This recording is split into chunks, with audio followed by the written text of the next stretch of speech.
मैंने केन बेतवा को national project में लिया गया है, तो हम लोगों का भी था कि कोसी मेची लिंक बहुत पुराना योजना है और अंतर्राष्ट्रीय कारण से नेपाल में फ्लड आता है, उस वजह से इस क्षेत्र में समस्या होती है, तो उसको भी लेना चाहिए था राष्ट्रीय योजना में, जिसमें 90-10 का रेशियो आता है। तो वो अभी नहीं देखा हमने। फाइनल डिटेल्स हम लोग देखेंगे, फिर इस पर और प्रतिक्रिया देंगे। एक चीज और है, बिहार को विशेष राज्य के दर्जे की बात हो रही थी और ये कहा जा रहा है कि अब जब बजट सत्र शुरू हुआ तो इसमें उठाया भी जाएगा मुद्दा। किस तरह से इसको देखते हैं? क्योंकि देखिए, कोई भी अगर असेसमेंट करेगा, जहां से हम लोगों ने काम करना शुरू किया इस बिहार में नीतीश जी के नेतृत्व में 2005 से, तो बहुत सारे सेक्टर में हम लोगों ने ग्रोथ किया है। ये हमारे विपक्ष के भी लोग कहेंगे जो हमको नहीं वोट देते हैं, और डबल डिजिट ग्रोथ रहा है बिहार का, ये तो रिकॉर्ड की बात है। डिफरेंट सेक्टर में जिस स्टेट में एक बल्ब लोग नहीं ठीक से देख पाता था, वहां पर चाहे वो रोड हो, चाहे इलेक्ट्रिसिटी हो, चाहे वाटर पानी पहुंचाना हो, या डिफरेंट सेक्टर में कंस्ट्रक्शन इंडस्ट्री हो, उसमें काम हुआ है। लेकिन नीति आयोग की रिपोर्ट में तब भी हम लोग बहुत सारे पैरामीटर में पीछे हैं, ये तो रिकॉर्ड की बात है। अब नीति आयोग तो भारत सरकार का है, वो दे रहा है रिपोर्ट, हम स्वागत करते हैं। इससे बड़ा विशेष मदद चाहिए, विशेष सहायता 100% विशेष मदद, विशेष सहायता, विशेष राज्य, जो नाम दीजिए। हम लोग जो अपने बलबूते कर सकते थे, वो प्रूडेंट मैनेजमेंट से हम लोग वहां पहुंचे हैं। लेकिन यहां से अगर बिहार को नेशनल एवरेज पकड़ना है, यहां से बिहार को जंप लेना है, तो बिहार को विशेष असिस्टेंस की जरूरत है। अच्छा, जरूरत है। लेकिन ये कहा जा रहा है कि तमाम तरह की योजनाएं हैं, चाहे जैसा कि आपने कहा कि 60,000 करोड़ नल जल के लिए रखा गया है या और चीजें हैं, तो किस तरह से इसको? नहीं, नल जल योजना तो बिहार में बहुत पहले से चल रहा है, आप लोगों को पता है। 2016 से ही बिहार में नल जल योजना चल रहा है। हम लोग तो 90% से अब पहुंचा भी चुके हैं, और वो स्टेट अपने पैसा से ही ये काम कर रहा है। तो उसमें तो मैं नहीं, वो तो ऑलरेडी देश में पहला स्टेट है। भारत सरकार तो बाद में योजना लेके आई, लेकिन 2016 से इस योजना बिहार में चल रहा है इस पर काम। लेकिन बहुत सारे सेक्टर में अगर पोस्ट ऑफिस को कोर बैंकिंग से जोड़ा जाएगा तो ग्रामीण क्षेत्र में इसका फायदा होगा। बहुत सारे चीज का अनाउंसमेंट हुआ है, या 25,000 किलोमीटर जो नया रोड लेने की बात नेशनल हाईवे में है देश में, तो निश्चित रूप से इंफ्रास्ट्रक्चर में एक मेजर चेंज आएगा। तो इन सब चीजों से आने वाले टाइम में निश्चित रूप से फायदा। एक आखिरी सवाल, इनकम टैक्स के स्लैब में कोई बदलाव नहीं हुआ? मैंने कहा कि एक डिफिकल्ट टाइम से हम लोग गुजर रहे हैं कोरोना में। उस समय बजट लाना, ग्रोथ के सिस्टम को मजबूत रखना, ये एक बड़ा चैलेंज है। उस हिसाब से ये अच्छा और संतोषप्रद बजट। अच्छा, एक चीज और है जो कहा गया है, ई लर्निंग, इसके तहत एक क्लास एक चैनल, क्या लगता है? बहुत अच्छा ये है, क्योंकि कोरोना काल में अगर सबसे ज्यादा सफर किया है तो जो स्कूल में बच्चे हैं, खास करके गवर्नमेंट स्कूल में जो बच्चे हैं, वो सफर किए हैं घर में रह करके। तो अगर ये इस तरीके से, और जो 15th फाइनेंस कमीशन में बिहार सरकार ने डिजिटल यूनिवर्सिटी बने, मैं एक महत्वपूर्ण बात बता रहा हूं कि डिजिटल यूनिवर्सिटी बने, 15th फाइनेंस कमीशन ने, बिहार ने ये बात डिमांड रखा था, जिसकी बात आज बजट में आई है। और अगर डिजिटल सिस्टम से तरीके से अगर आप इंटरलिंक करके अगर क्वालिटी ऑफ एजुकेशन बच्चों को मिलता है, निश्चित रूप से ये स्वागत योग्य कदम है। तो साफ तौर पर स्वागत योग्य कदम है। लेकिन बिहार जिन पैमानों पर पिछड़ा है, बिहार जिस तरह से कई पैमानों पर नीचे है, तो उनको आगे करने के लिए, कहें उसको बढ़ावा देने के लिए विशेष सहायता, विशेष राज्य, जो भी मदद मिले वो विशेष होनी चाहिए बिहार के लिए, तभी बिहार का विकास, या कहें कि बिहार अन्य राज्यों, जो विकसित राज्यों की श्रेणी में खड़ा हो सकता है। कैमरामैन राजेश के साथ शैलेंद्र, जी मीडिया, पटना। तो यहाँ बात सुनी हमने, एक तरह से कहें कि सिंचाई मंत्री भी हैं और जनसंपर्क मंत्री भी हैं संजय झा। साफ तौर पर कई अपनी उन्होंने वक्तव्य दिए, कई सारी उन्होंने रिएक्शन दिए, और कुल मिलाकर उनके नजरिए से ये बजट ठीक ठाक संतुलित बता रहे हैं। और एक बार फिर से हम रुख करना चाहेंगे यहाँ आशुतोष का। आशुतोष, मुख्य तौर पर अगर फोकस देखे सरकार का, तो एक तो एग्रीकल्चर को बचाना है, बढ़ाना है, और दूसरी चीज अगर हम देखें तो इंडस्ट्रीज और रोजगार के अवसर पैदा करने हैं, काम धंधों को संरक्षित करते हुए। तो उस लिहाज से अगले 1 साल में हम इंडस्ट्री ग्रोथ किस रूप में आगे बढ़ती हुई देखते हैं? ज़रूर। चूँकि बिहार की भी नज़रें इंडस्ट्री पर हैं, और आपको लगता है कि इंडस्ट्री जो बजट आया है इंडस्ट्री को फ़ायदा होगा? हालांकि एमएसएमई को लेकर के घोषणा की गई है, इंडस्ट्री को फ़ायदा होगा? देखिए, हमें गवर्नमेंट के कांस्टेंट एफर्ट्स को देखना होगा। एक बजट विशेष से जो है इंडस्ट्री को कोई फ़ायदा या नुकसान का आकलन करना सही नहीं होगा। गवर्नमेंट की जो पॉलिसीज है वो कंटिन्यूएशन में है, ये एक इम्पॉर्टेंट बात है। देखिए, इस बजट में गवर्नमेंट के समक्ष चुनौतियां भी बहुत बड़ी थी, क्योंकि पिछला 2 साल जो था वो बहुत ही ज़्यादा जो है बुरा रहा है अर्थव्यवस्था की तरह से, और गवर्नमेंट ने समय समय पर प्रोत्साहन पैकेज जो है वो कहीं ना कहीं इंट्रोड्यूस किया था ज़रूरत को देखते हुए। इसलिए मुझे लगता है कि पॉलिसी की कंटिन्यूटी पे ज़्यादा जोर दिया है सरकार ने। एमएसएमई के लिए जो आपने ये ऋण वाली जो इनकी योजना है उसको उन्होंने फर्दर एक्सटेंड किया है, इससे एमएसएमई को काफ़ी फ़ायदा होगा।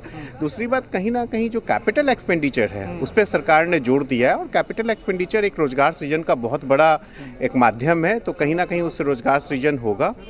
हेल्थ केयर और एजुकेशन 2 सेक्टर ऐसा था जिसमें इस बजट से बहुत उम्मीदें थीं।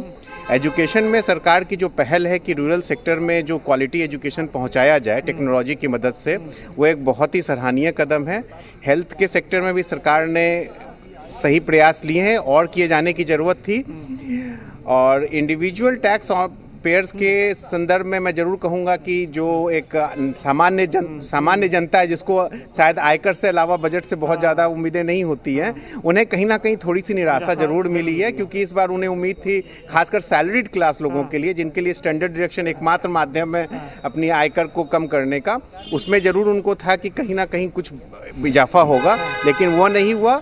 तो आयकर के हिसाब से शायद ये एक निराशाजनक रहा है। सर, आपसे भी जानना चाहेंगे एक थोड़ा सा, सर ये क्या मानेंगे जो अभी जो बजट आया, इसको किस तरह से आप लोग देख रहे हैं? पूरा ये कहा जा रहा है कि बिहार को कुछ नहीं मिला, यानी कहीं कुछ नहीं हुआ, तो क्या वाकई कहीं कुछ नहीं हुआ? भाई, ऐसी बात हम नहीं कह सकते हैं। इसमें मेरा ये कहना है कि ये जो बजट है ये ऑल ओवर इंडिया का बजट है, पूरा पश्चिम उत्तर दक्षिण। ये बात ज़रूर है कि इंडिया में अपना जो नॉर्थ है, नॉर्थ के जितने भी स्टेट्स हैं, वेस्ट के जितने भी स्टेट्स हैं, साउथ के जितने भी स्टेट्स हैं, वो अपने ईस्टर्न जोन के स्टेट्स के मुकाबले ज़्यादा पावरफुल और ज़्यादा बिजनेस ओरिएंटेड हैं, और ज़्यादा उनके पास में इंडस्ट्रीज़ है। लेकिन जो अपने फाइनेंस मिनिस्टर ने अभी जो बजट पेश किया है, ये ऑल ओवर इंडिया को ध्यान में रखते हुए किया है, आने वाले फ्यूचर को देखते हुए किया, आने वाले 25 साल को देखते हुए किया, और इंफ्रास्ट्रक्चर वगैरह पे, हेल्थ पे, सब चीज़ों पे उन्होंने ध्यान दिया। रोजगार के अवसर बढ़ेंगे सर, लग रहा है रोजगार के अवसर बढ़ेंगे, क्योंकि ये संभावना जताई जा रही है, क्योंकि उन्होंने कहा है कि वित्त मंत्री ने कि प्राइवेट सेक्टर को हम लोग और ज़्यादा ग्रो करेंगे और ज़्यादा बढ़ाएंगे, तो रोजगार के अवसर बढ़ेंगे, ये माना जाए। देखिए, ये पूरा बजट अगर मैं मानूं तो सबसे पहले सरकार का ध्यान एम्प्लॉयमेंट जनरेशन करने वाले सेक्टर्स को किस तरह से पुश दें, किस तरह से ग्रोथ दें, उस पर दिखा है। उन्होंने सेक्टर स्पेसिफिक आइडेंटिफिकेशंस भी किए हैं, जहां पर हमारे देश में मेक इन इंडिया प्रोग्राम में फर्दर स्कोप थे, जहां पे हम एक्सपोर्ट्स अपना बढ़ा सकते थे। आपने देखा होगा कि उन्होंने कस्टम्स ड्यूटी के जब रेट्स में रैशनलाइजेशन किया, तो इलेक्ट्रॉनिक्स है, जेम्स एंड ज्वेलरीज हैं, ऐसे सेगमेंट्स जिसमें हम एक्सपोर्ट अब कर सकते हैं, जहाँ पे हमारे एक्सपोर्ट्स की प्रोबेबिलिटी ज़्यादा है, वहाँ पर रेट्स में काफ़ी बड़ा फेरबदल किया है। तो इन सारी चीज़ को देखते हुए गवर्नमेंट की मंशा स्पष्ट है कि वो पब्लिक प्राइवेट पार्टनरशिप के साथ देश में रोजगार का सृजन करने पर हर अवसर देने की इच्छा शक्ति रखती है। लेकिन एक चीज़ था, आपने देखा होगा, वंदे भारत ट्रेन चलाई जाएगी, 400 ट्रेनें हैं। एक चीज़, एक कॉमन एक विचार सामने आया कि लोग प्राइवेटाइजेशन का विरोध कर रहे हैं, प्राइवेटाइजेशन नहीं होनी चाहिए, और सरकार का कहना है कि नहीं, हम प्राइवेटाइजेशन की तरफ भी जाएंगे और हम और बेहतर व्यवस्था को और बेहतर बनाने की कोशिश करेंगे। किस तरह से देखते हैं, इस बजट में कुछ दिखता है क्या? सर, गवर्नमेंट की मंशा आपने फाइनेंस मिनिस्टर महोदया के स्पीच में भी देखा होगा कि हम जो अपना मिनिमम गवर्नमेंट और मैक्सिमम गवर्नेंस के साथ जाएंगे, तो यह निश्चित रूप से जब तक आप प्राइवेट सेक्टर्स को कॉर्पोरेट लेवल प्लेइंग फील्ड नहीं देते हैं, और कॉर्पोरेट सेक्टर के साथ उन्होंने इवन इक्विटी पार्टिसिपेशंस की भी बात की है कुछ स्कीम्स जो कि वो प्राइवेट सेक्टर्स के साथ जाती हुई दिखती है। तो यह लगता है, देखिए, कॉर्पोरेट का जो सीधा मोटिव होता है वो होता है कि वो प्रॉफिट अर्निंग के मोटिव से ही अपने प्रोजेक्ट्स को लॉन्च करती है। गवर्नमेंट के पास सोशल रिस्पॉन्सिबिलिटी भी बहुत हायर होती है। तो हम जब दोनों चीज़ का कॉम्बिनेशन डालेंगे, हमारे देश में जो सामाजिक विभेद है, यानी जो बिग कॉर्पोरेट्स हैं वो काफ़ी रिच हैं और एक पुअर सेक्शन है जो बहुत ज़्यादा पुअर है, इन दोनों के बीच को कम करना होगा। और ये कम करने के लिए जो पीपीपी मॉडल है वो निश्चित रूप से सक्सेसफुल मॉडल है। गवर्नमेंट को ज़्यादा से ज़्यादा प्रोग्राम इसमें लेने चाहिए ताकि वो कॉर्पोरेट की एफिशिएंसी का बेनिफिट ले और सोशल मोटिव्स जो गवर्नमेंट के हैं उनको फुलफिल कर सके। बिल्कुल, देखिए आशुतोष, आपने बोला और इन्होंने जवाब भी दिया, और इसको समझना भी होगा, क्योंकि हम लोग बार बार कहते हैं कि जो लोग अगर थोड़ा बहुत समझ रहे हैं तो वो जानते हैं कि हम पॉलिटिकल भाषा नहीं बोल सकते। पॉलिटिकल भाषा में आप कह देते हैं कि प्राइवेटाइजेशन को बढ़ावा दे रहे हैं। इंडस्ट्रीज से जुड़े लोगों से पूछिए, मार्केट में पूछिए, वो जानते हैं कि प्राइवेट सेक्टर को इग्नोर करके कोई देश डेवलप नहीं कर सकता। दूसरा कि प्राइवेटाइजेशन को और पीपीपी मोड को अलग अलग समझना पड़ेगा, दोनों में बहुत फर्क है। अगर आप पब्लिक प्राइवेट पार्टनरशिप की बात करते हैं तो उससे सरकार को रेवेन्यू मिलता है जिसके जरिए वो डेवलपमेंट कर सके। इसमें एक महत्वपूर्ण बात यह भी है ना पीपीपी में कि आप सरकार के जो रिसोर्सेज हैं वो सीमित हैं, और आप एक तरह से एक्सपर्टीज की बात कर लीजिए, रिसोर्सेज की बात, चाहे फंड्स की बात कर लीजिए, अगर आप प्राइवेट पार्टनर बनाते हैं और पब्लिक उसमें एक तरह से कहें कि गवर्नमेंट सेक्टर उसकी देखरेख करता है, तो दोनों ही म्यूचुअली अगर दोनों मिलकर काम करेंगे तो बेहतर तरीके से सरकार जब चाहे वो अपने हाथ में वापस ले सकती है। ज्यादा वक्त तक आप उसको इंतजार नहीं करेंगे कि हम अभी इस क्षेत्र में नहीं काम करते क्योंकि पैसा नहीं। अगर मिलकर काम करेंगे जो बेहतरीन तरीके से किसी फील्ड में प्राइवेट सेक्टर काम कर रहा है, तो पीपीपी मोड एक तरह से कहें कि काया पलट कर सकता है। लगातार हमारे साथ हमारे सहयोगी जुड़े हुए हैं, और रजनीश, एक बार फिर से आपका रुख करते हुए इसी चीज को समझने की कोशिश करेंगे कि किसानी को, खेती को सस्टेन करने के लिए, कृषि को बचाए रखने के लिए एक तरह से जितने भी इक्विपमेंट्स हैं, जो भी साजो सामान है खेती करने के लिए, उनको सस्ता किया जा रहा है। खेती में जो महत्वपूर्ण एक तरह से कहें कि कैश क्रॉप्स जिनको माना जाता है, फल और सब्जी, उनके किसानों को रियायत और राहत देने की बात की जा रही है। एक रिएक्शन यहां पर आ रहा है पार्लियामेंट से निकलने के बाद सांसद का, फिर सुनते हैं आपको रजनीश। देश भर में शुरू होंगी तो मुझे लगता है कनेक्टिविटी यहाँ पर, जहाँ पर भी कनेक्टिविटी नहीं है, या ट्राइबल एरिया, पिछड़े एरिया से जो कनेक्टिविटी टूटी है, ऐसे राज्यों से, ऐसी जगहों से ये 400 जो नए ट्रेन वंदे भारत के माध्यम से होंगे, तो मुझे लगता है देश की जो टूटी व्यवस्था जो थी अभी तक, शायद उसे जोड़ने का काम, बहुत बड़ा काम, ये बजट के माध्यम से होगा। Thank you. तो रजनीश हमारे साथ, हमारे सहयोगी लगातार बने हुए हैं। जी रजनीश, जो सवाल खास तौर पर फल और सब्जी के जितने किसान हैं उनको बढ़ावा देने की बात हो रही है।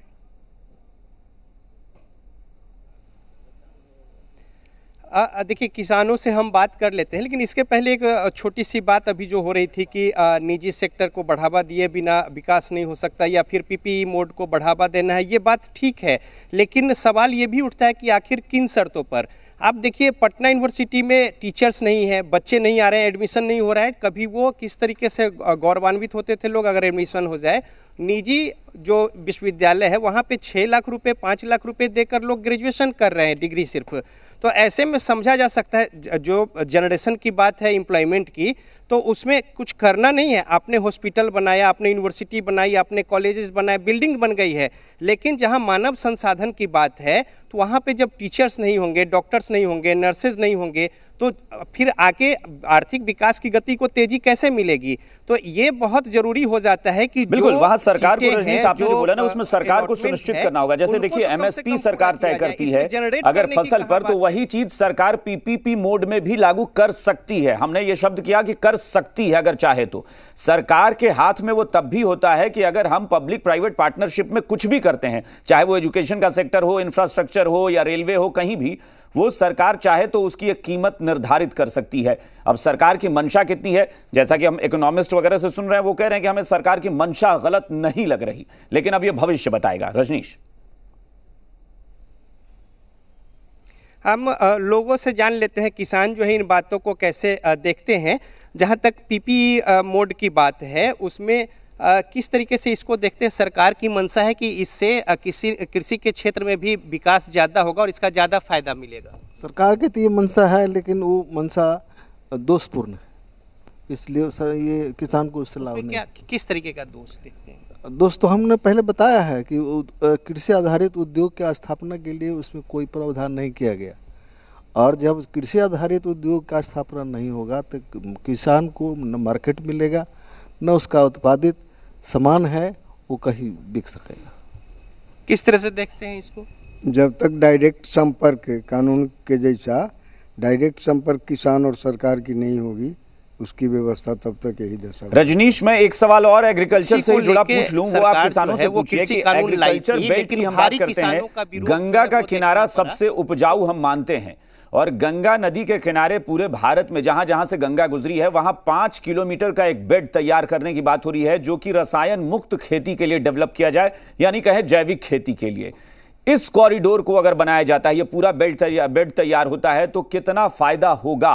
पूरी गंगा की लंबाई को आप देखिए, अलग अलग प्रदेशों से गुजरे और 5 किलोमीटर के चौड़ीकरण में एक ऐसा एग्रीकल्चर सेक्टर डेवलप करने की बात हो रही है। हम सीधे तौर पे जान लेते हैं, जो एग्रीकल्चर सेक्टर में एक बेहतरी के लिए ये भी किया गया है कि जैविक खेती जो है 5 किलोमीटर गंगा के जो इलाका है उसके दायरे में उसको बढ़ावा दिया जाए। तो इससे कितना फ़ायदा देखते हैं आप? इसमें बिल्कुल ही फायदा नहीं है। सरकार का कथनी करनी में थोड़ा सा भी मेल नहीं है। और इसमें क्या कहे, जब वो लोग जान रहे हैं जो गंगा के किनारे हमारा 9 महीना व्यर्थ चला जाता है, तो क्या 3 महीना हम उत्पादन कर लेंगे, उससे हम 9 महीना खा सकेंगे क्या? ये बढ़ावा नहीं दिया जा रहा है और किसान को शोषण करने का काम किया जा रहा है। एक और प्रतिक्रिया ले लेते हैं हम जैविक खेती को लेके ही। ये जो 5 किलोमीटर के दायरे की बात है, इसको कैसे देखते हैं? क्या फ़ायदा मिलेगा सर्टिफिकेशन से लेके बाकी चीज़ों को लेके जैविक खेती? जी, इसमें संघर्ष ज़्यादा है। जो सरकार का नीति है नमामि गंगे का जो माने आया, उसी तरह से ये माने एक शोध समझिए कि सरकार का अपना शोध है, लेकिन इससे जो है आम लोगों को फ़ायदा इसलिए नहीं दिख रहा है कि इसको दायरा प्रखंड स्तर से व्यापक स्थिति से एक एक गांव को गोद लेकर करना चाहिए, जबकि यह योजना इस तरह से सिमट के रख दिया गया है कि गंगा के गोद में ही काम होगा, यानी कि यह प्रोजेक्ट जो है गंगा के बहाव के साथ साथ चला जाना है। यही हम सरकार के मंशा समझ रहे हैं कि यह अवतरित होने के लिए नहीं है। नहीं तो हर गांव में उनका क्या संसाधन जाता, ये हर गांव में या हर प्रखंड में उनका अपना ये प्रशिक्षु हुआ करते जो खेती करते हैं, खेती से जुड़ाव रखते हैं, उसको खेती से ज्ञान है, वर्मी कंपोस्ट ये आदि जो माने उसका कंपोनेंट है, उसको तैयारी करके काम करना है कि गंगा के गोद में हम काम करेंगे, उसको विलीन हो जाएगा, बाद में हम कह देंगे कि ये योजना तो बारिश की वजह से या बाढ़ की वजह से समाप्त हो गई। तो यह सरकार का लिपापोती प्रोजेक्ट है। देखिए किस तरीके से सवाल जो है योजना पे वो उठ रहे हैं, कुछ और लोगों से फौरी तौर पे लेकिन ये समझना पड़ेगा कि अगर सरकार ने ये तैयारी की है इस कॉरिडोर को डेवलप करने के लिए, एग्रीकल्चर के लिए, तो ये समझना पड़ेगा कि जो लोग कह रहे हैं ना कि 9 महीने बाढ़ की वजह से या पानी की वजह से फसल बर्बाद होती है, सरकार उसी से बचाने के लिए वहां पर वो प्लानिंग करने की बात कर रही है कि वो बाढ़ में बर्बाद ना हो, वो 5 किलोमीटर। दूसरा, इसका सीधा फायदा ये होगा कि जो हम परेशान होते हैं इंक्रोचमेंट से, कि गंगा बेड को या नदियों के बेड को, किनारे को इंक्रोच कर लिया जाता है, उस पर सीधे तौर पर फायदा होगा कि वो पूरा एरिया एग्रीकल्चर पर ही फोकस्ड होगा। इससे ज्यादा इसके अतिरिक्त वहां कुछ नहीं होगा। ये शायद भविष्य के घर में छुपा है, बिल्कुल हम लेकिन इसको समझना होगा। कोशिश करेंगे। हमारे साथ और खास मेहमान जुड़ गए हैं, तमाम विषयों पर उनसे बात करेंगे। एक बार फिर से मैं इंट्रोडक्शन करा दूंगा। प्रोफेसर तपन शांडिल्य अर्थशास्त्री, निखिल आनंद बीजेपी प्रवक्ता, अभिषेक झा जेडीयू प्रवक्ता, राजेश राठौर साहब कांग्रेस मुख्य प्रवक्ता हैं, रजनीश हमारे साथ लगातार बने हुए हैं, आशुतोष भी हमारे साथ है और हमारे साथ कामरान भी जुड़े हुए हैं। मैं एक बार जरा जो यहाँ अभिषेक ने बात उठाई है उसको लेकर आनंद जी आपसे, निखिल आनंद जी आपसे जवाब लेना चाहूंगा। आशंका है किसानों को जो गंगा के किनारे के 5 किलोमीटर का दायरा है उसमें खेती आप कराने की बात विशेष तौर पर कह तो रहे हैं, लेकिन 9 महीने तो बाढ़ की त्रासदी वहां पर झेलनी पड़ती है, तो संभव कैसे हो पाएगा बिहार में अगर देखें तो?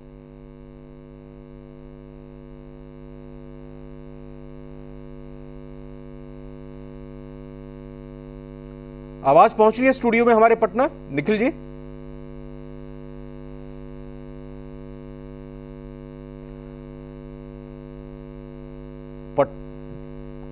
जमशेदपुर का ये रुख कर लेते हैं। कामरान हमारे साथ लगातार बने हुए हैं। कामरान, इससे पहले हमने बिहार में पटना में अलग अलग लोगों की रिएक्शन ली, किसानों से जानने की कोशिश की, इंडस्ट्रियल सेक्टर से जुड़े लोग हैं उनसे बात करने की कोशिश की। आप जरा बताइए, जमशेदपुर को एक तरह से कहा जाए कि धनबाद और जमशेदपुर 2 इंडस्ट्रियल हब हैं बिहार के अलावा, अगर हम झारखंड की यहाँ पर बात करें तो कैसे कैसे रिएक्शन यहाँ पर इंडस्ट्रीज के और कॉमन मैन के आपको सुनने को मिले?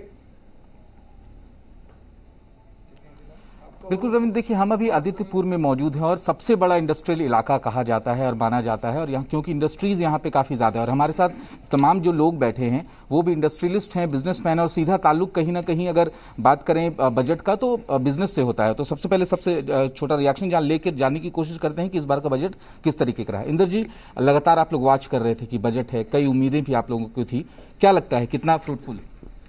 देखिए, बजट में सबसे पहले लोगों का एक आंतरिक इच्छा रहती है कि टैक्स स्लैब में क्या परिवर्तन होगा, लेकिन टैक्स को इस बार कहीं से भी टच नहीं किया गया। लेकिन हम लोग इंडस्ट्री से आते हैं तो कुछ चीज़ें ऐसी है जो जिसका आज नहीं तत्कालीन फायदा नहीं होगा, लेकिन साल 2 साल के बाद में उसका इंडस्ट्री में काफ़ी बड़ा फायदा लगेगा। जैसे 25,000 किलोमीटर रोड नया जो नेशनल हाईवे है, इसके अतिरिक्त आपका 400 जो वंदे मातरम ट्रेन चलाया जा रहा है, डिफेंस में 68% प्रोक्योरमेंट, जो 2014 में 37% था लोकल, तो घरेलू उद्योग को 68% मिलेगा। तो हम लोग को उसका बेनिफिट प्रत्यक्ष रूप से इंडस्ट्री को ही मिलेगा कि देश के किसी भी हिस्से में अगर इंडस्ट्री में काम होगा तो हम लोग एक एमएसएमई सेक्टर, जो आदित्यपुर में बहुत बड़ा एमएसएमई का एक हब है, तो उसको फायदा होगा। सर, आप भी लगातार बारीकी से देख रहे थे, इंदर जी तो बता रहे हैं कि काफी फायदेमंद ये बजट है, आने वाले दिनों में फायदा होगा, आप किस तरीके से देखते हैं? हम इसको बहुत ही अच्छी तरीके से देख रहे हैं। बैलेंसिंग का पूरा प्रयास किया गया है। जो भी शहरी क्षेत्र में जो 20% आदमी रहते हैं उसके एवज में 80% लोगों पर अधिक ख्याल रखा गया है। जैसे कि जितने भी आपके पोस्ट ऑफिस है उसको कोर बैंकिंग से जोड़ने की बात हो रही है, ताकि उन लोगों को भी देहात में दिक्कत नहीं हो। हमारे किसान भाइयों के लिए 2.37 लाख करोड़ रुपया का व्यवस्था किया गया, जो एमएसपी के लिए खरीदने के लिए। हम उनका प्रयास इस बजट से हम लोग को यही लग रहा है, जो सरकार चाहती है जो हम लोगों के बराबर ही समकक्ष ही किसान भाई और गांव के 80% व्यक्ति भी हम लोगों के साथ रहें। सर, ये सवाल उठ रहा है कि राज्य को कुछ नहीं मिला, झारखंड को कुछ नहीं मिला, इसे किस तरीके से देखते हैं? नहीं, मेरा ये मानना है, पहले तो बता दें कि जैसे हमारे दोस्त बोलेंगे कि एमएसएमई को कुछ नहीं मिला है, ये फैक्ट भी है, कुछ नहीं मिला है। लेकिन ये 25,000 किलोमीटर जो सड़क बन रही है वो किसके लिए बन रही है? झारखंड के लिए भी बन रही है, दूसरी जगह के लिए बन रही है। बहुत पहले मेरी जानकारी में आई है कि यूएस इसलिए डेवलप नहीं है कि मैंने पहले लोग बोलते थे कि यूएस डेवलप्ड है इसीलिए कि वहां पर रोड भी है, लेकिन लोगों का मानना है कि वो डेवलप्ड इसलिए है कि वहां पर रोड अच्छी है, रोड के चलते वहां डेवलपमेंट हुआ है। बहुत पहले जब एनएच बनना स्टार्ट हुआ था तो एमपी के गांव की एक खबर पढ़ रहा था मैं, उसमें गांव के लोग जो कभी आज तक रोड देखे नहीं थे, उन लोगों का व्यापार, बिजनेस, एम्प्लॉयमेंट काफी बढ़ गया है। तो ये रोड का बहुत फायदा हम लोगों को सबको मिलेगा, पूरे देश को मिलेगा। ये दूरगामी सोच वाला बजट है, मेरी समझ में काफी अच्छा बजट है। दूरगामी सोच वाला बजट है, किस तरीके से देखते हैं सर? क्या मैं रोक रहा हूं जरा, हमारे साथ एक खास मेहमान जुड़ रहे हैं। कामरान, आप बने रहिए, लगातार बात करिए। पॉलिटिकल एडिटर जी बिहार झारखंड चैनल के बिहार से हमारे शैलेंद्र सहयोगी के साथ उपेंद्र कुशवाहा, जेडीयू के नेता हैं, संसदीय बोर्ड के अध्यक्ष भी हैं, वो जुड़ रहे हैं। शैलेंद्र, जो ट्वीट किया है उसमें निराशा दिखाई दे रही है उपेंद्र कुशवाहा की। इस ट्वीट से ही सवालों की शुरुआत कीजिए। विशेष राज्य के दर्जे की उन्होंने बात की और कहा कि निराशा हाथ लगी है बिहार को, कुछ नहीं मिला बिहार को इस बजट में। जी बिल्कुल रविंद्र, और उससे पहले भी एक प्रतिक्रिया, अभी मुख्यमंत्री की प्रतिक्रिया ये है, मुख्यमंत्री नीतीश कुमार ने प्रतिक्रिया है बजट पे। उन्होंने कहा है कि कोरोना काल में जिस तरह का बजट पेश हुआ, 2 सालों से जो स्थिति चल रही है, उसमें बजट ये स्वागत योग्य है। और जो भी उसमें फैसले लिए गए, चाहे जैविक कॉरिडोर बनाने की बात हो, गंगा के किनारे 5 किलोमीटर का, या अन्य जो योजनाएं हैं, उन सब का मुख्यमंत्री ने स्वागत किया है और कहा है कि बहुत सराहनीय बजट है, इससे बिहार के या कहें कि पूरे देश के विकास को बढ़ावा मिलेगा और राज्यों को जो अधिक राशि देने का फैसला लिया गया केंद्रीय सहायता के रूप में, उसका भी मुख्यमंत्री ने स्वागत किया। और जिस तरह की बात आपने कही कि विशेष राज्य के दर्जे की बात जो उपेंद्र कुशवाहा जी ने कही, हम सीधे उन्हीं सवाल लेते हैं। सर, मुख्यमंत्री जी स्वागत कर रहे हैं, आपने एक सवाल उठाया विशेष राज्य के दर्जे का। देखिए, हमने भी कहा कि बजट ऐतिहासिक है देश के लिए। जिस तरह से बजट आया है, निश्चित रूप से अच्छा बजट है, प्रशंसनीय है। लेकिन हम बिहार के लोग अलग से उम्मीद कर रहे थे बिहार के लिए, क्योंकि बिहार माननीय मुख्यमंत्री श्री नीतीश कुमार जी के नेतृत्व में निरंतर आगे बढ़ रहा है। आजादी के बाद से उतने वर्षों में जितना काम नहीं हुआ, मुख्यमंत्री जी के नेतृत्व में बिहार में हर सेक्टर में काम हुआ। लेकिन उसके बावजूद सच यह है, नीति आयोग ने भी कहा है कि हम विकसित राज्यों के मुकाबले अभी तक नहीं पहुंच पाए हैं।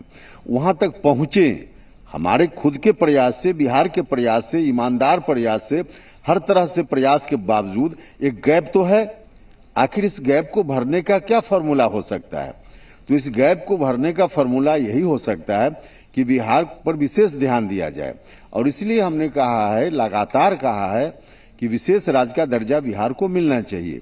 इस बार हम उम्मीद कर रहे थे कि बजट में बिहार को विशेष राज्य का दर्जा देने की बात की जाएगी, लेकिन ऐसा हमने देखा नहीं। इसलिए हमने कहा कि बाकी दृष्टि से बजट बहुत अच्छा है, लेकिन बिहार की नजर में हम जब देखते हैं, बिहार की नजर से, तो बजट हमको निराश करने वाला। एक चीज और, शैलेंद्र की जो ट्वीट में हैशटैग लिखा है इन्होंने, उपेंद्र जी ने, उन्होंने कहा है कि देश के प्रधान बिहार पर दे ध्यान। ये तो सभी जानते हैं डबल इंजन की सरकार है, तो क्या प्रधान यहां बिहार पर ध्यान नहीं दे रहे, इसलिए उनको ये बात लिखनी पड़ी? बिल्कुल, हम सीधा सवाल करते हैं, क्या लगता है, आपने हैशटैग किया है उसमें देश के प्रधान बिहार पर ध्यान, क्या लगता है कि प्रधानमंत्री ध्यान बिहार पर नहीं दे रहे हैं? नहीं, देखिए, हम तो लगातार चाहते हैं कि ध्यान हो, और हमने इस बजट को निराशाजनक बिहार की दृष्टि से कहा है, लेकिन अभी हम पूरे तौर पर निराश हो गए इस मामला में कि अब आगे यह मांग पूरी नहीं होगी, ऐसा नहीं है। और इसलिए हमने टैग सब लोगों को किया है। बजट आज संसद में पेश हुआ है, पारित नहीं हुआ है। पारित जिस वक्त होगा उस वक्त तक फिर से केंद्र की सरकार ध्यान देगी, बिहार को विशेष राज्य के दर्जा की मांग को स्वीकार करते हुए अभी भी हम यह उम्मीद कर रहे हैं। और इसलिए शैलेंद्र, बस एक सवाल मेरा और है उनसे कि मैं तीन चीजें बस गिना रहा हूं। एक तो आपने जैविक खेती के लिए एग्रीकल्चर बेड बनाने की बात की, तो वो बिहार में गंगा नदी गुजरती है। मैं तो राजधानी के ही आसपास को जोड़ लूं तो कितना फायदा होगा, वो उपेंद्र कुशवाहा से आप पूछिए। दूसरा, एमएसएमई के लिए अगर एक बड़ा बजट का प्रावधान रखा गया है तो बिहार में छोटे उद्योगों की गुंजाइश कितनी है, ये उपेंद्र कुशवाहा भी जानते हैं और पूरा बिहार जानता है कि पूरी गुंजाइश है अभी बिहार में। तीसरा, गरीबों के लिए आवास बनाने की बात है, तो क्या उसमें बिहार को सीधे फायदा नहीं होगा? स्टार्टअप्स के लिए अगर सरकार 1 साल और टैक्स में रियायत की छूट देती है और बढ़ाती है उसको, तो उसका कितना फायदा होगा? हाईवेज के लिए डेवलपमेंट में कितना फायदा होगा? मैं वो 4-5 चीजें बता रहा हूं जो सीधे तौर पर बिहार में पूरा स्कोप बनता है। क्या बिहार के डेवलपमेंट के लिए यह फायदेमंद साबित नहीं होगा? जी बिल्कुल, मैं सवाल लेता हूं अभिषेक सीधे तौर पे कि 2-3 तरह की चीजें कही गई जिसका मुख्यमंत्री ने स्वागत किया है, चाहे जैविक कॉरिडोर बनाने की जो गंगा किनारे के जो क्षेत्र है 13 जिले बिहार में आते हैं, या कि जो आवास बनाने हैं, जो पीएम आवास योजना के तहत 80 लाख आवास बनाने हैं, फिर या कि हाईवेज बनने, क्या एमएसएमई के बारे में होगा? निश्चित रूप से बिहार को फायदा होगा, लेकिन फायदा उसी अनुपात में होगा जिस अनुपात में देश के अन्य राज्यों को फायदा मिलेगा। तो उस दृष्टि से तो अच्छा है। हमने भी कहा है कि बजट ठीक है, फायदा होगा बिहार को, लेकिन फायदा बिहार को ज्यादा चाहिए, स्पेशल चाहिए, तब जाकर हम इस गैप को भर पाएंगे, हम यह कह रहे हैं। और इसलिए हमने कहा कि विशेष राज्य का दर्जा चाहिए। बाकी जो हुआ है, जो घोषणा हुई है, उससे बिहार को फायदा होगा। अच्छा, एमएसएमई की भी बात की गई, जो मीडियम और स्मॉल के सेक्टर के उद्योग हैं, उनका भी कोई असर पड़ेगा बिहार पर, लगता है आपको? नहीं, उसमें निश्चित रूप से जो बात की गई है, घोषणा की गई है इस संदर्भ में, उसका थोड़ा लाभ तो मिलेगा। बिहार में जो भी उद्यमी हैं उनको भी लाभ मिलेगा, लेकिन यहाँ उद्योग और आगे कैसे विकसित हो, इस दृष्टि से विशेष राज्य के दर्जा में तो स्पेशल है कि इंडस्ट्रीज को बढ़ावा मिलेगा।